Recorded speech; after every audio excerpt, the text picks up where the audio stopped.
There's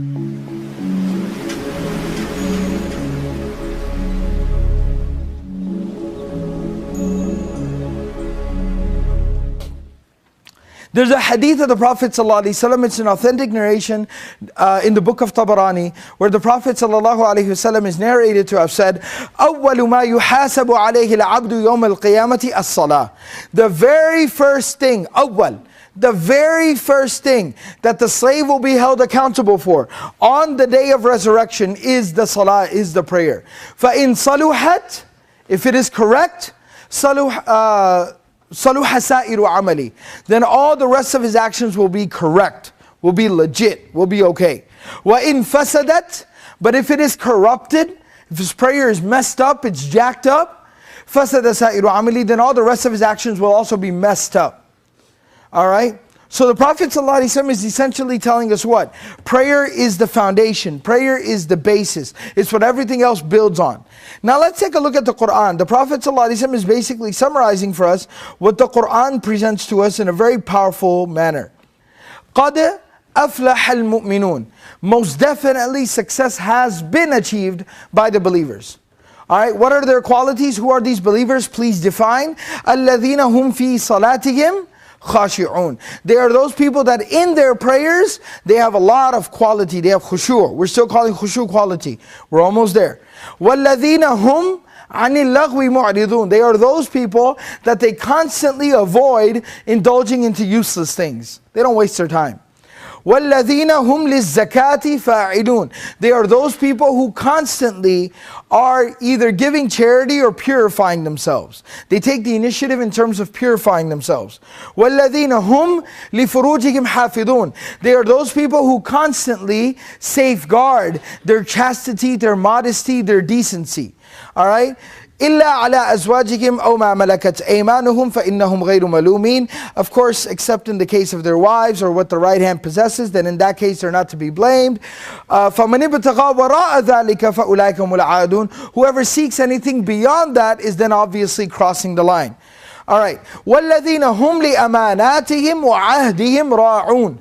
They are those people who constantly watch over, they are diligent and they're careful about the word that they've given, the promises they've made, and the trust that has been given to them. Alright? وَالَّذِينَ هُمْ عَلَىٰ صَلَوَاتِهِمْ يُحَافِظُونَ. They are those people who constantly watch the timings of the prayers and mind the timings of the prayers. أُولَٰئِكَ هُمُ الْوَارِثُونَ. Those are the people, they will inherit. What will they inherit? الَّذِينَ يَرِثُونَ الْفِرْدَوْسِ. They will inherit the gardens of paradise, the highest stages of paradise, Al-Firdaus. Hum fiha khalidun. They'll be therein for all of eternity. Very beautiful, powerful passage. Now, the question I want to ask you guys is, do these people sound like a great group of people? Do they have great qualities? And do things work out for them at the very end? Obviously, yes, they do. Alright? Sequence is very important in Quran. In a passage like this, sequence is very important. They have a lot of good qualities and things work out for them in the end. But where does everything start? What's the very first quality Allah mentions for them? Salah. Salah. They have quality in their prayer. When they have quality in their prayer, everything built on top of that. Everything was built on top of that and everything worked out.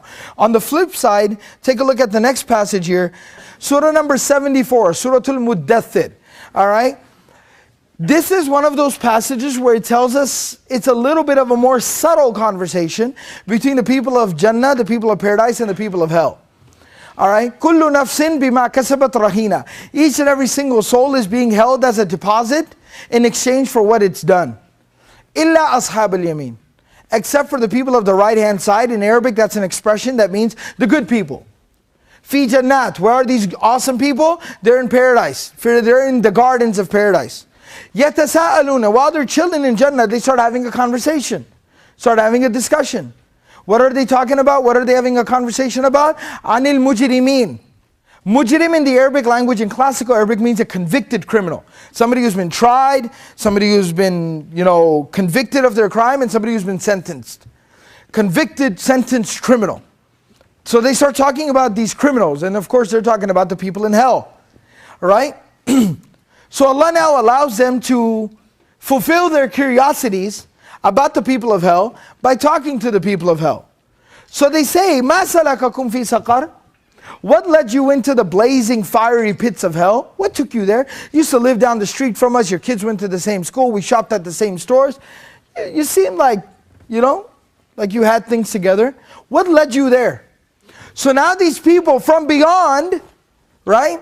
After everything is said and done, these people are explaining to us, these people are telling us exactly what went wrong with them. I would pay attention to this.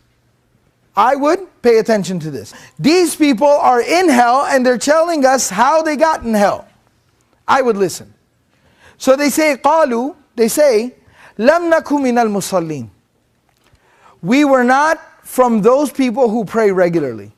Now that's a very interesting construction. It doesn't say لم نكن نصلي. It doesn't say we didn't used to pray. No. It says we were not from those people who prayed regularly. Meaning, Fajr today, not so much tomorrow, maybe Dhuhr, see about Asr, got some Maghrib, went to sleep before Isha, right? We weren't from those people who prayed regularly. Okay, that's one problem. Now what happens when you become lackadaisical in your prayer, in your salah? You start to crumble, you start to fall apart spiritually. Now cracks start to appear in other parts of your life. Now you have less motivation to do the good that you do, all the other types of good that you do. So وَلَمْ نَكُنْ نُطْعِمُ الْمِسْكِينَ. We didn't used to feed the poor. We didn't used to feed the poor. Right? So now we became lazy about all the other good social goods that we were doing, all the other good deeds that we were involved in. Now that I'm not praying and I'm not giving money in charity, what do I have in excess of? I have an excess of time and money. So I got to use it somehow, I got to kill it somewhere, I got to do something with it. So what do? وَكُنَّا نَخُوضُ مَعَ الْخَائِضِينَ. And we started indulging into useless things with other people who constantly indulge in useless things. That's it. Start rolling with the crew now, right? Now when that starts happening, now you're living this complete life of decadence and apathy and, spiritual depravity. You're living this type of a life.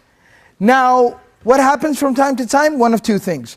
Number one, you start to feel a little guilty at times. You look in the mirror and you don't like what you see.